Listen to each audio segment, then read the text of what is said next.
bantamweight division as Nick Wells is on his way to the cage. He's going to be taking on Jake Kools, who is out of Gforce, which is one of those Cincinnati gyms that we really haven't seen a ton of from in Hard Rock shows before.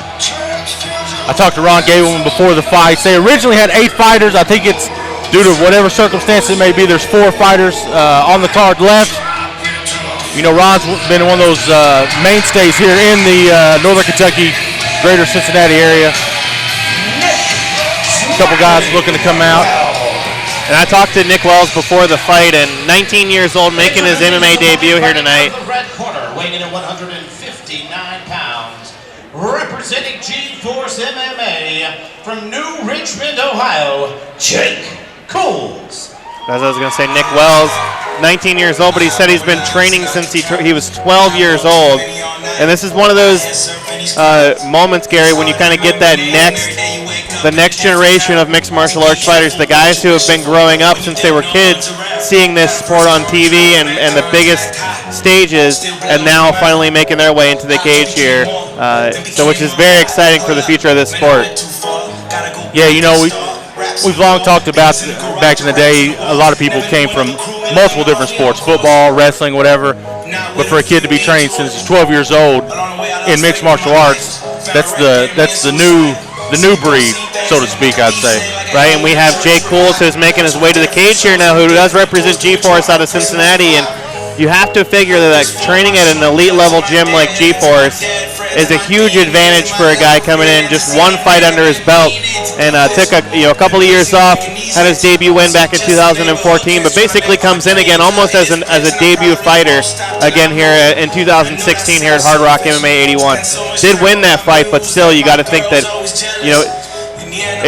that cage rust and ring rust is going to be a little bit different. But when you got guys like Cody Gableman and Charlie Stanford in your corner, I think that's a big advantage. Guys who've been there and done that. Absolutely. You know, when you, even though you're not in the cage, you can simulate it as best as possible with great training partners. You know, Mark Ratner said in an interview that the average amateur fighter only fights 3 times before they decide if that's what they want to do. So, you know, we get these young guys in here. They've been watching on TV. They've been dreaming about this moment, as corny as that sounds, but this is the realization of that as the cage door shuts and we get underway. Chris Kidman is our referee. Guys, amateur rules, 3 3-minute rounds. Everything's legal except elbows to anywhere on the body. You got Nick Wells in the black and red and Jake Kools in the black and white. Nice little side kick there from Wells early on. And it seems like Kools, just from the body type, is definitely the bigger fighter in this fight. Both guys trading leg kicks. Straight left hand there from Kools. And a front kick here from Wells. Ooh, big left hand there, landed, and Wells tells him to bring on some more. That's usually not a good sign. That usually means that it touched him. It hurt him. Both guys standing just out of range here, and you see Wells really looks like he's loading up on that kick, at least early on. It's been Kools, though, that's landed a lot more here in the early going. Kools throws a jab and a leg kick. Now opening up here. Wells blocking those shots, but he stands back up. Definitely taking some damage there. His nose is busted open here now. As he actually touched his nose, and I think he realized he's in a fight at this point. And he's got it, that's one of the things that young fighters learn. They have to be able to take those punches and counter, even when a guy's trying to flurry against you. A big head kick there from Wells. Nothing doing. And Kools, the one thing I've noticed is his chin, and now he tucks it a little bit, but his chin was way up in the air. Not tucking his chin at all. Now he switches stances here to southpaw. He's loading up on that left hand, you can tell. Nice takedown there from Jake Kools, already in half guard, excuse me. And you got to think, with the blood coming out of his nose, breathing's probably a bit of an issue right now. Yeah, for but Wells does a good job there of regaining guard, although Kools did posture up and now is throwing some big shots. Nice body shot there, which you don't see a lot in ground and pound. But Wells, actually there's a sweep from that position. Looked like he was going for it, but gets past. And immediately back to his full guard. Good ground game defense here by Nick Wells, at least in the early going. Jay Kools on top here in the full guard of Nick Wells and just stands up. Now they're both back to their feet. Little glove touch there.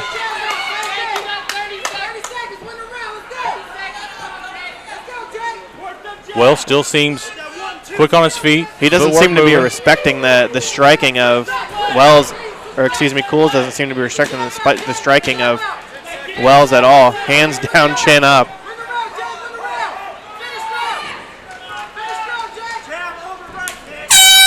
Outside leg kick there to end the round. Good first round there by Jake Kools out of Gforce MMA. I think after that first round of action, Gary, you got to score that one for Kools.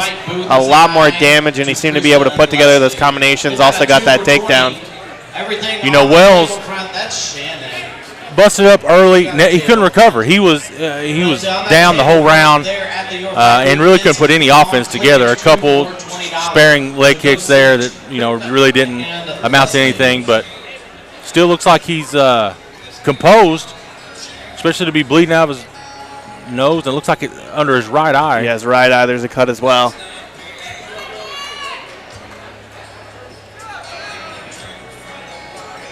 But a ton of action there, though, in that first round between these two young lightweights. That's how you want to get a card like this kick started, get the fans into it, and a packed house. Bleachers nearly full in front of the cage here. Be sure to download the Hardrock. And I heard the ring announcer, Jason Weinel, before things got started, said that there's a big line of people still waiting to get in. Yeah. So if you didn't show up early, it's going to be tough to get a good seat, but we got plenty of them here for all of the Hardrock MMA fans. And, of course, the Bluegrass MMA Cagecaster crew, best seats in the house. In the live photos at Hardrock MMA 81. And we also have Abby Thomas here of Close Enough Podcast fame sitting cage side with us. Don't let the fame go to her head. Touch of gloves, we're underway. Round number 2 in our very first fight. And this is where I think a young guy typically will settle in. He got that first round under his belt, coming back out for the second round, almost kind of a reset. 2 big leg kicks out the gate for Mr. Wells. And you think, and Wells, looks like he is a stronger kicker than he is a puncher. He's thrown a lot of kicks. Yeah, there's really been no exchange here between the two in the striking game. But Kools looked like he was looking for the slam, but gets the takedown nevertheless. Has control of that neck of Nick Wells. Wells doing a good job, though. Good defensive jiu-jitsu on the ground. Being able to get his guard back. It's going to be tough for Kools to finish this in the guard of Nick Wells. Kind of a precarious position here. You see that Wells pops his head out. Wells doing a good job of surviving, but this is not a way to win a fight. Jake Kools now has his head up against the cage, looking to try to posture up and throw some strikes here. And Wells looked like it was going for the triangle, little push-pull triangle there attempt. And Kools did a good job passing there, now inside control. Has him trapped up against the cage. Wells needs to get off his back. Although he doesn't seem too uncomfortable there, but he's not in a position to impress any of the judges here. Kools definitely in control of round number 2. He's still been aggressive. I mean, Kools is doing a good job of controlling, but even off of his back, Nick Wells has been pretty aggressive. We've seen some body shots. I don't think the submissions have been much of a risk for Wells so far.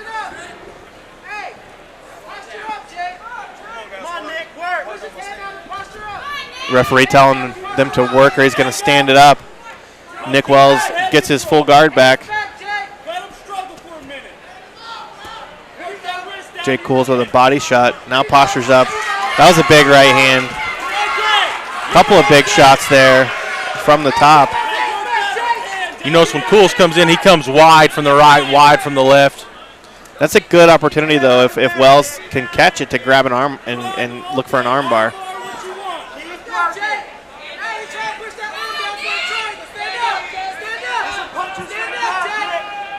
You hear Charlie Stanford in the corner telling Jake Kools that Nick Wells is looking for the triangle. He has a body triangle right now.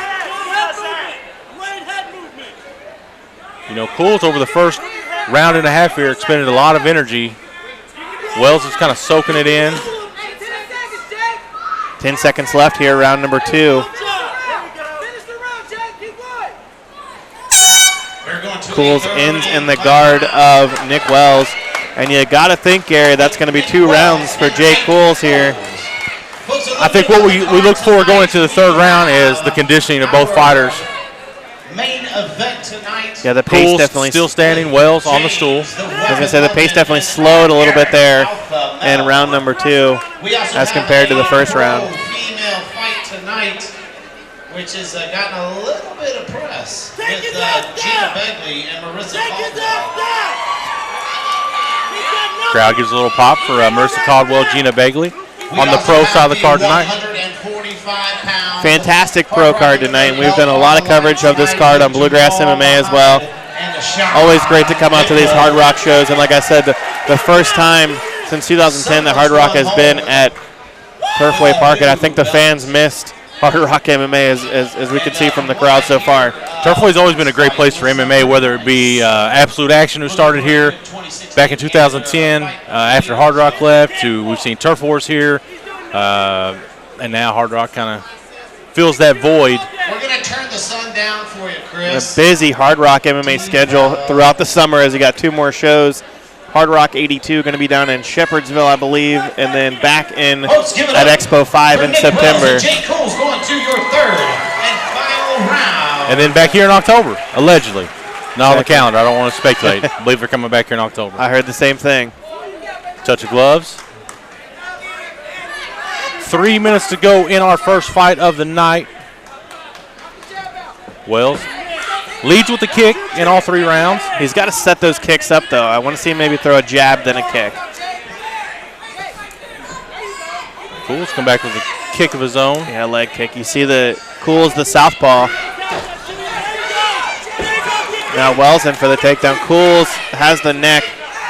Doesn't look like there's anything here so far. Grabs the. Kools got away with it for a second with grabbing the cage right in front of us here. Yeah. Wells passes. Now it's inside control. Kools has the neck, although it's going to be really tough to finish the choke from here. That was a nice roll, nice sweep, though, by holding onto his neck. Ends up on top here. Absolutely. Kools in control here in this third round.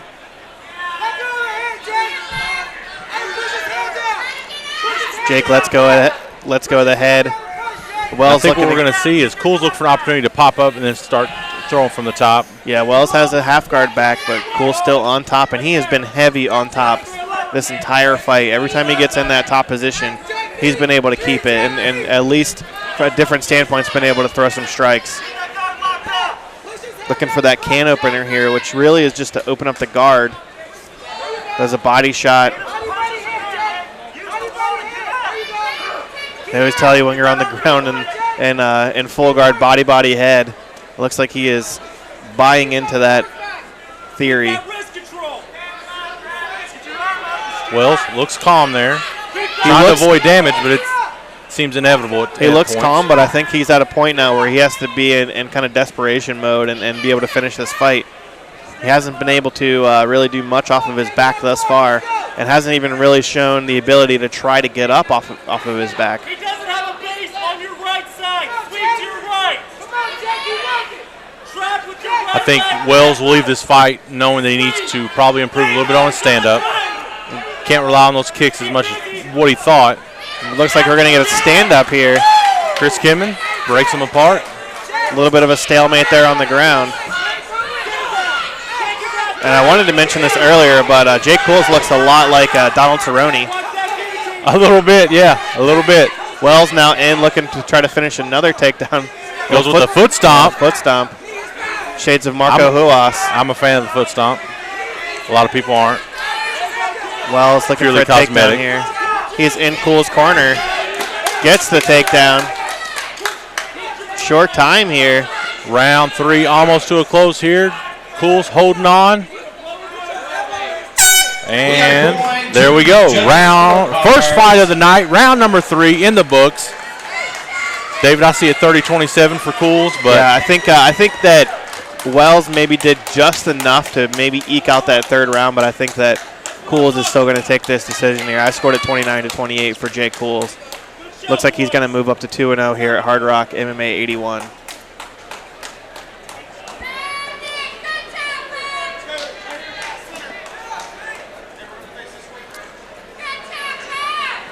Well, ladies and gentlemen, after 3 rounds of battle, we go to the judges' scorecards, where all 3 judges score the bout 30-27 for your winner, the red corner, Jake Kools. I don't want to say I'm always right, David, but I'm right a lot. Yeah, I thought that that third round that Wells might have eked it out, but great performance there by Jake Kools out of Gforce MMA, who moves up to 2-0 on his career here. Nick Wells